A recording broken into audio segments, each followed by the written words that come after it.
Cumprimento a todos com a graça e a paz de Jesus Cristo, nosso Senhor e Salvador. Hoje darei continuidade ao assunto da vinda do Anticristo, assunto esse extremamente importante para nossos dias, porque devemos estar atentos a tudo aquilo que tem acontecido no mundo, pois a palavra diz que o Anticristo vai se levantar e quando ele aparecer, vai cativar o mundo inteiro. As pessoas serão seduzidas por suas palavras que serão agradáveis, palavras que transmitirão um falso senso de moralidade e amor entre as pessoas. O anticristo não será um tirano, um terrorista, falando de guerra e morte, como muita gente pensa. O anticristo, Satanás, vamos dizer assim, ele não é contra a moralidade, muito pelo contrário. Ele usa isso ao seu favor, porque o que ele quer não é necessariamente fazer mal às pessoas. Ele quer que as pessoas não cheguem a Jesus Cristo, não se arrependam dos seus pecados para alcançar o perdão que vem de Deus.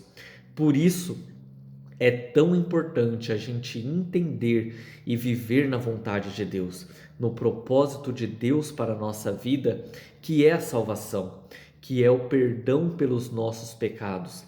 Enquanto a nossa busca por Deus se limitar às coisas deste mundo, ao bem-estar momentâneo, infelizmente estaremos sujeitos a acreditar na mentira do anticristo, porque é isso que ele vai oferecer, o bem para este mundo, mas para que na verdade é o pensamento e o sentimento que vai afastar as pessoas do nosso Salvador e da verdade. Que Cristo morreu em nosso lugar para nos perdoar dos nossos pecados, mas para alcançar este favor de Deus para a nossa vida, precisamos reconhecer as nossas falhas, nos arrepender, pedir perdão a Deus e convidá-lo a fazer parte da nossa vida. Pedir para que Ele entre em nossa vida e que Sua vontade prevaleça em nós, para que possamos herdar a vida eterna juntamente com Ele. Amém? Bom, vamos lá. Estamos lendo o capítulo 17 de Apocalipse. E no vídeo anterior vimos que o anjo começa a interpretar ou revelar quem é a besta do Apocalipse e, por consequência, quem será o anticristo, porque ele será a personificação da besta. Vamos ler novamente a passagem? Aqui o sentido que tem sabedoria. As 7 cabeças são 7 montes sobre as quais a mulher está sentada. E são também 7 reis. 5 já caíram, um existe, outro ainda não é vindo, e quando vier, convém que dure um pouco de tempo. E a besta que era e já não é, ela também é o 8º, e é dos 7, e vai à perdição. E os 10 chifres que viste são 10 reis que ainda não receberam reino, mas receberão poder como reis por 1 hora, juntamente com a besta. Este tem o mesmo intento e entregarão o seu poder e autoridade à besta. Estes combaterão contra o cordeiro, e o cordeiro os vencerá, porque é Senhor dos senhores e o Rei dos reis. Vencerão os que estão com ele, chamados e eleitos e fiéis. Vimos que o anjo começa a explicar quem é a besta. Ele diz que as 7 cabeças da besta são 7 montes onde a mulher está sentada. Isso vimos bastante no vídeo anterior. O Vaticano é o único lugar que existe que está localizado em cima de 7 montes, cuja igreja governa. A igreja aqui é representada pela mulher, pela prostituta, como sendo a igreja que se corrompeu. O anjo também diz que as 7 cabeças da besta são 7 reis, representam 7 reis, e é aqui que quero me concentrar nesse vídeo, tá bom? No vídeo anterior, comecei a explicar que o Vaticano é uma monarquia, cujo rei é o Papa. Então, o Papa, além de ser considerado o maior líder religioso cristão do mundo, vamos dizer assim, ele carrega o título de rei. Ele literalmente é rei. Só que os papas só receberam este título quando o Vaticano foi criado em 1929. Antes disso, houve centenas de papas na história, mas eles nunca foram reis. Então, esta revelação que o anjo traz, dizendo que as cabeças da besta representam os 7 montes e os 7 reis, isso só começa a se cumprir com a criação do Vaticano. Vamos dizer assim, a revelação do tempo do fim começa a ser melhor compreendida agora, nestes tempos, pois antes disso não havia como as pessoas compreender o real significado. Claro que durante todas as gerações as pessoas buscaram interpretar as revelações, tentando associar aquilo que elas estavam vivendo às profecias do Apocalipse. Mas de certa forma podemos entender que essas revelações elas estavam seladas, porque ainda não era a geração do fim. E isso podemos compreender melhor quando lemos o livro de Daniel. No capítulo 12, Daniel tem várias visões acerca do tempo do fim e da vinda do anticristo. E Daniel começa a perguntar ao anjo sobre o que era tudo aquilo, porque ele queria saber mais sobre tudo aquilo, entender melhor. O anjo então fala para ele: Daniel, sela este livro, sela esta revelação, porque é para um tempo muito distante. Apenas as pessoas que estiverem vivendo no tempo do fim conseguirão entender o real significado de cada revelação. Você, Daniel, não conseguirá entender, porque isso não vai acontecer agora, no tempo em que você vive. O que existe de diferente agora? Jesus disse que a geração que presenciar os sinais do tempo do fim não passará até que ele venha. Os sinais ficarão evidentes àqueles que creem em Jesus e esperam com expectativa pela sua volta. O Espírito Santo vai se revelar de uma maneira muito diferente e impactante para levantar o seu povo, para selar seus filhos, e isso é algo que temos visto acontecer. Os 7 reis demonstrados na revelação começam a se levantar a partir da criação do Vaticano, que são os últimos papas da história. Quando lemos as revelações, tanto do livro de Daniel como em Apocalipse, quando mostra a imagem de animais, as cabeças e chifres dos animais, os significados dessas imagens são reinos, poderes mundiais, governos que têm predominância mundial. Por exemplo, quando Daniel vê o dragão com 10 chifres, vimos que o dragão representava o Império Romano e os 10 chifres seria a divisão do império. Isso acontece em todas as demais revelações onde aparecem animais, cabeças e chifres. Mas neste caso, no capítulo 17, conseguimos entender o significado diferente, porque é o próprio anjo que está explicando. Eu sei que afirmar que as 7 cabeças da besta são 7 pessoas literais, no caso, 7 papas, é meio complicado, porque de certa forma se torna algo mais pessoal e um tanto mais questionável, porque afinal todas as pessoas têm chance de alcançar a salvação. Porém, podemos entender que de fato se trata de pessoas literais, porque a palavra fala do levantar do anticristo e ele será uma pessoa literal e não um reino. E veremos que a palavra diz que existe um 8º rei. E este 8º rei será o anticristo, será a manifestação da besta. Então, interpretar essas 7 cabeças como reis literais, que são os últimos 7 papas, não é algo absurdo, porque veremos que o 8º rei ou o 8º papa será o anticristo. Vamos observar agora em que momento estamos vivendo da história. João, quando tem a visão, ele vê que 5 reis já caíram.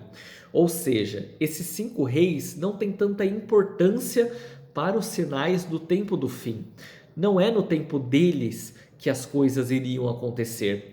Então, esses reis, que são os 5 papas desde a criação do Vaticano, já morreram. Um existe. Este 6º rei é João Paulo II. Então, de certa forma, João está recebendo a revelação do tempo em que João Paulo II é o Papa. Em seguida, é dito que virá o 7º rei e que este ficaria pouco tempo. É interessante a profecia anunciar isso, que o 7º rei ficaria pouco tempo, porque quem é que poderia entender que de fato o 7º rei ficou pouco tempo? São aqueles que viveram no tempo do 6º rei, do 6º papa, e que compreenderam as escrituras, entendendo que o 7º papa, que foi Bento XVI, ficaria pouco tempo. E isso de fato aconteceu. Bento XVI não ficou muito tempo no poder comparado com os demais papas.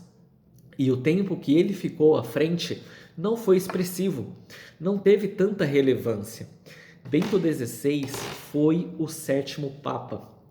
A partir de agora, a revelação começa a ficar mais complicada, vamos dizer assim, porque agora é um pouco mais difícil a gente compreender o tempo que estamos vivendo.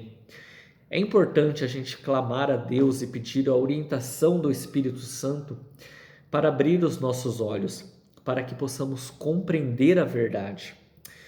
O Papa Francisco, ele seria o 8º rei, desde a criação do Vaticano, considerando o primeiro Papa como aquele que fundou o Vaticano. O Papa Francisco hoje seria o 8º rei. Contudo, a palavra diz que o 8º rei viria do 7, ou seja, seria um dos 7 reis. E o Papa Francisco não é um dos 7 reis. Ele assumiu como sendo um novo Papa, normal, sem ligação com os demais. Ele não faz parte dos 7 papas que vieram antes. Nessa condição, a gente poderia descartar essa interpretação que os 7 papas seriam os 7 reis e que o 8º seria o anticristo, porque o 8º teria que ser um dos 7 e o Papa Francisco não é. Porém, e sempre existe um porém, estamos vivendo algo muito peculiar, porque o Papa Bento XVI não morreu, ele renunciou ao cargo, e isso é algo extremamente raro de acontecer. Na verdade, aconteceram apenas 2 vezes na história da Igreja, o Papa renunciar ao cargo. Essa posição de Papa, segundo o Estatuto da Igreja, é vitalício, ou seja, para a vida toda, até a morte. Enquanto estiver vivo, ele continua sendo Papa. Então, para muitos, inclusive da Igreja Católica, os mais ortodoxos consideram o Papa Francisco como um Papa ilegítimo. Ele está ocupando o cargo, mas que não é legalmente seu. Ele estaria como um falso Papa ou um falso profeta. O falso profeta é apresentado como aquele que vai, de certa forma, preparar o caminho para o anticristo. Ele vai cativar o mundo, ele vai devolver o prestígio, o poder da besta.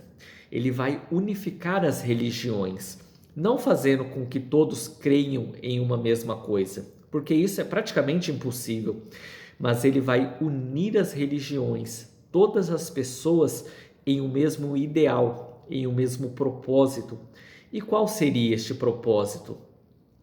Um propósito de paz e fraternidade, respeito e tolerância entre as religiões. Ainda que isso soe como algo extraordinário, porque é algo que todos nós queremos que aconteça, não é? Mas quando os princípios da palavra de Deus começam a ser ignorados, quando se afirma que não importa naquilo que você crê, você estará salvo ou você é filho de Deus, o sacrifício de Cristo é anulado.